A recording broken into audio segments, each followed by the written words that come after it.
High everybody, welcome to my YouTube channel পাঠক বাড়ি। আজকের ভিডিওর টপিক হচ্ছে তোমাদের সপ্তম শ্রেণীর বাংলা বইয়ের তৃতীয় অধ্যায় অর্থ বুঝে বাক্য লিখে এই অধ্যায়ের চতুর্থ পরিচ্ছেদ জ্যোতির্চিহ্ন। সো আজকে আমরা এই পরিচ্ছেদের 50 পৃষ্ঠা থেকে 53 পৃষ্ঠা পর্যন্ত আলোচনা করব। সো তোমরা যদি আমাদের ইউটিউব চ্যানেলে নতুন হয়ে থাকো, আমাদের ইউটিউব চ্যানেলটি সাবস্ক্রাইব করবে এবং পাশে থাকা বেল আইকনটি প্রেস করে দিবা। সো তোমরা যদি আমাদের আগের ভিডিওগুলো না দেখে থাকো তাহলে তোমরা অবশ্যই আমাদের চ্যানেলে গিয়ে দেখে নিবে এবং আজকের ভিডিওটা তোমরা স্কিপ না করে সম্পূর্ণ দেখবা। সো শুরু করছি। সো দেখো, জ্যোতির্চিহ্ন। নিচের খালি ঘরগুলোতে যথাযথ বিরাম চিহ্ন বসাও। সো এগুলো করার আগে আমাদের জ্যোতির্চিহ্ন কি তা জেনে নিতে হবে, ঠিক আছে? এর সম্পর্কে আমাদের ধারণা নিতে হবে। আমরা কথা বলার সময় মাঝে মাঝে থামি। এই থামার মাধ্যমে কথার অর্থ স্পষ্ট হয়। কথাকে লিখিত রূপ দেওয়ার সময় এই থামা বোঝানোর জন্য কিছু সংকেত ব্যবহার করা হয়। এই সংকেতগুলোর নাম হচ্ছে জ্যোতির্চিহ্ন, যেমন দাড়ি, কমা, সেমিকোলন, প্রশ্নচিহ্ন, বিস্ময় চিহ্ন, ড্যাশ ইত্যাদি, ঠিক আছে? সো জ্যোতির্চিহ্নের ইংলিশ মিনিং হচ্ছে পাংচুয়েশন। সো তোমরা দেখে নেবা, হ্যাঁ? সো দেখো, কোনো কোনো জ্যোতির্চিহ্ন কণ্ঠস্বরের ওঠানামাকেও নির্দেশ করে, যেমন প্রশ্নচিহ্ন ও বিস্ময় চিহ্ন। উদাহরণ, তুমি উট পাখি দেখেছ। এখানে প্রথম বাক্যটি প্রশ্ন বোঝাচ্ছে, পরের বাক্যটি বিস্ময় বোঝাচ্ছে, ঠিক আছে? এটা হচ্ছে প্রশ্নবাচক বাক্য এবং এটা হচ্ছে বিস্ময়সূচক বাক্য। সো দেখো, কোন জ্যোতির্চিহ্নের কী কাজ। এখন আমরা জ্যোতির্চিহ্নের কাজসমূহগুলো জানবো। সো প্রথমে রয়েছে দাড়ি। দাড়ি কোথায় ব্যবহৃত হয়? দেখো, বিবৃতিবাচক বা অনুজ্ঞাবাচক বাক্যের শেষে দাড়ি ব্যবহার করা হয়। যেমন, তারা মাঠে খেলছে, এটা হচ্ছে একটা বিবৃতিবাচক বাক্য, তাই তার শেষে দাড়ি বসেছে। পরেরটা দেখো, তোমার বইটা আমাকে পড়তে দাও, এটা হচ্ছে অনুজ্ঞাবাচক বাক্য, তাই শেষে দাড়ি বসেছে। সাধারণত দাড়ি বাক্যের শেষে দীর্ঘ বিরতি বোঝানোর জন্য ব্যবহৃত হয়। এরপর দেখো কমা। কমা দিয়ে কোনো বাক্য শেষ হয় না। কমা বাক্যের বিভিন্ন অংশকে আলাদা করে। যেমন, এবারের সংগ্রাম স্বাধীনতার সংগ্রাম। কমা কিন্তু বাক্যকে আলাদা করেছে, ঠিক আছে?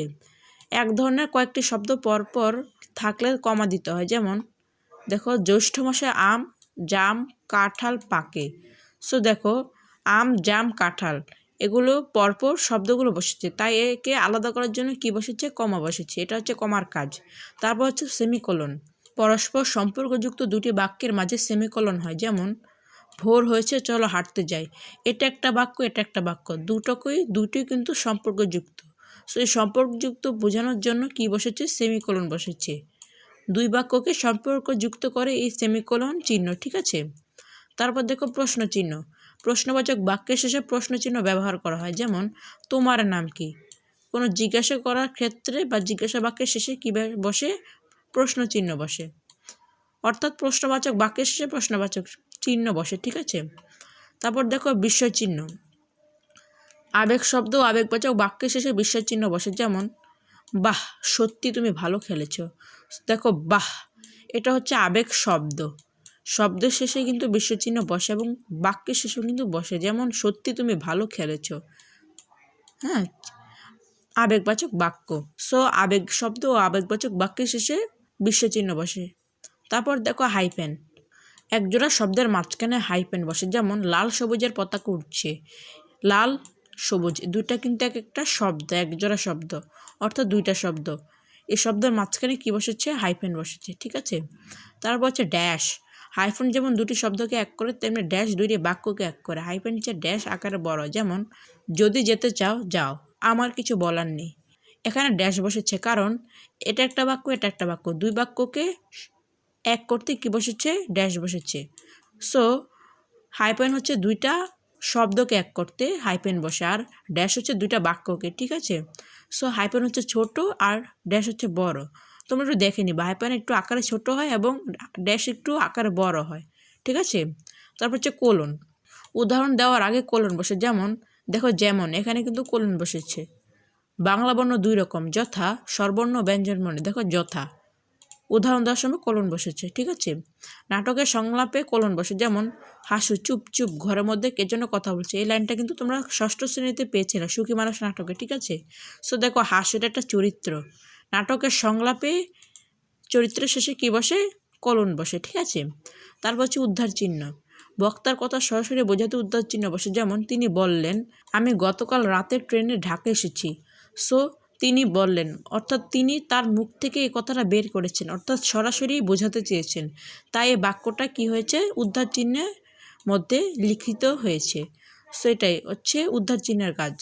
আরেকটা কাজ হচ্ছে বইয়ের নামে উদ্ধার চিহ্ন বসে, যেমন কাজী নজরুল ইসলামের একটি কাব্যের নাম সাম্যবাদী, এটি একটি বইয়ের নাম, তাই বইয়ের নামে কি হয়েছে, উদ্ধার চিহ্ন বসেছে।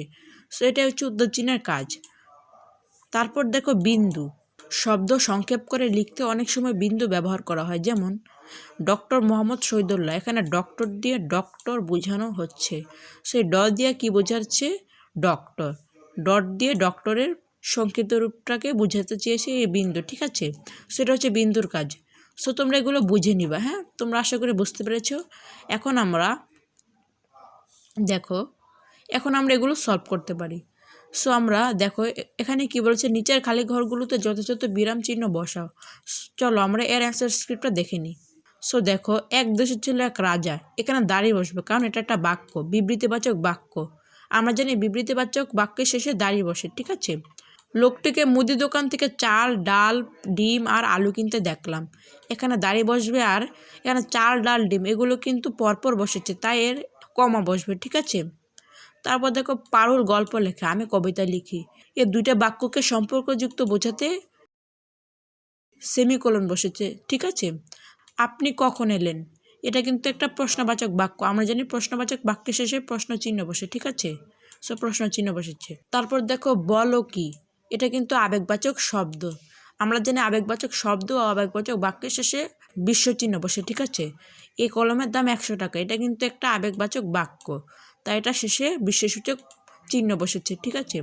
সো পরেরটা দেখো, ভালো মন্দ নিয়ে আমাদের সমাজ, সমাজের শেষে দাঁড়িয়ে বসেছে, এবং এখানে দেখো ভালো ও মন্দ এই দুটা শব্দকে এক করতে কি বসেছে, হচ্ছে হাইফেন, ঠিক আছে, হাইফেন। তারপর দেখো আমার বড় চাচা যিনি মালয়েশিয়ায় ছিলেন গতকাল বাড়ি ফিরেছেন, দাঁড়িয়ে। এবং এখানে দেখো এই একটা বাক্য এই তিনটা বাক্যকে এক করতে কি বসেছে, ড্যাশ বসেছে, ঠিক আছে। আমরা জানি ড্যাশ হচ্ছে বড় এবং হাইফেন হচ্ছে ছোট। হাইফেন দুটা শব্দকে এক করে এবং ড্যাশ একাধিক বাক্যকে এক করে, ঠিক আছে। তারপর দেখো, সো পরেরটা দেখো, প্রমিত ভাষার দুই রূপ, এক কথ্য ও লেখ্য। সো এখানে দেখো কোলন বসেছে, কারণ কোন উদাহরণের ক্ষেত্রে উদাহরণ দেওয়ার সময় কি বসে, কোলন বসে। সো দেখো মা বললেন, কমা, ঠিক আছে। তারপর তুমি দাঁড়াও আমি আসছি, এখানে কমা এবং এখানে উদ্ধৃত চিহ্ন বসেছে, কারণ মা তার মুখ থেকে এই কথাটা সরাসরি বলেছেন, অর্থাৎ মা এটা বলেছেন, মার একটা উক্তি কথা, তাই এখানে উদ্ধার চিহ্ন বসেছে। সো তোমরা বুঝতে পারছো, আমরা পরবর্তীগুলো দেখে নিই। সো দেখো, তারপর দেখো বুঝতে চেষ্টা করে সহপাঠীদের সাথে আলোচনা করে নিচের প্রশ্নগুলো উত্তর খুঁজে বের করার চেষ্টা করো। সো আমরা এর অ্যান্সার স্ক্রিপ্টটা দেখে নিই। বুঝতে চেষ্টা করে উত্তরটা আমরা দেখে নিই।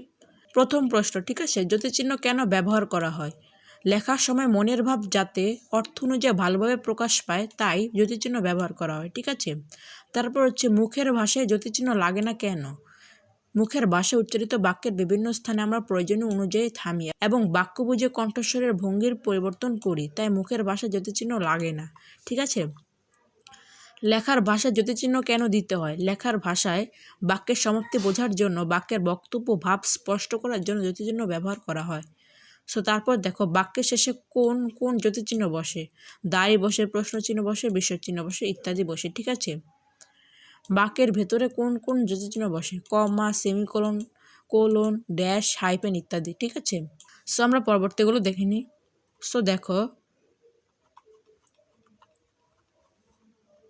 সো দেখো কোথায় কোন জ্যোতিচিহ্ন বসে।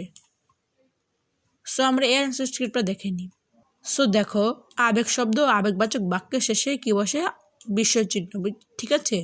তারপর দেখো উদাহরণ দেওয়ার আগে কোলন বসে।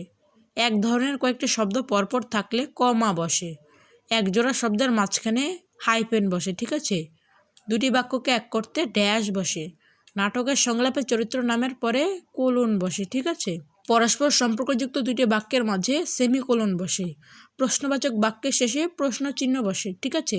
বইয়ের নামে উদ্ধৃতি চিহ্ন বসে। তারপর দেখো বাক্যের বিভিন্ন অংশকে আলাদা করতে কমা বসে। বিবৃতিবাচক ও অনুজ্ঞাবাচক বাক্যের শেষে দাঁড়িয়ে বসে। শব্দ সংক্ষেপ করার কাজে ডট বসে, ঠিক আছে।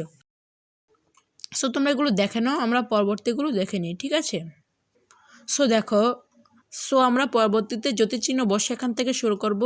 এসব ভিডিও ক্লাস পেতে তোমাদের অবশ্যই আমাদের চ্যানেলটা সাবস্ক্রাইব করে রাখতে হবে এবং পাশে থাকা বেল আইকনটি প্রেস করে দিতে হবে। সো আজকে এ পর্যন্তই, তোমরা ভালো থেকো, সুস্থ থেকো। আসসালামু আলাইকুম ওয়া রাহমাতুল্লাহি ওয়া বারাকাতুহু।